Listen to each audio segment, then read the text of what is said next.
Bună ziua, sunt Vasile Dragu, lucrez în domeniul sudării de 14 ani, iar cea mai bună decizie a fost să mă alătur echipei Ductil în urmă cu 8 ani de zile. Pe plan local, Lincoln Electric, Ductil SA, fabrica la Buzău și distribuie global produse de tip electrozi înveliți, sârmă tubulară și mai nou, începând cu 2023, sârmă plină și tubulară pentru sudarea sub strat de flux.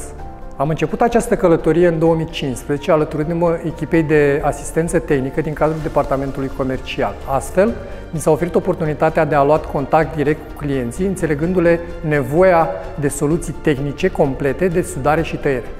Compania investește în tineri, astfel, după 2 ani de zile, în 2017, mi s-a oferit oportunitatea de a ocupa o nouă poziție, aceea de Product Manager, consumabile de sudare, gestionând partea de Sud-Est Europa. În 2020, compania a decis să aplice strategii noi, astfel, la Buzău a luat naștere echipa de comenzi speciale, care să asigure o mai mare satisfacție a clienților.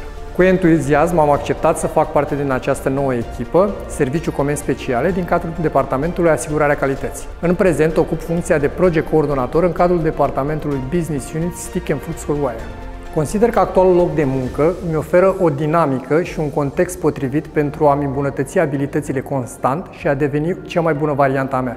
Compania Lincoln Electric se bazează pe fiecare din noi să ducem istoria mai departe.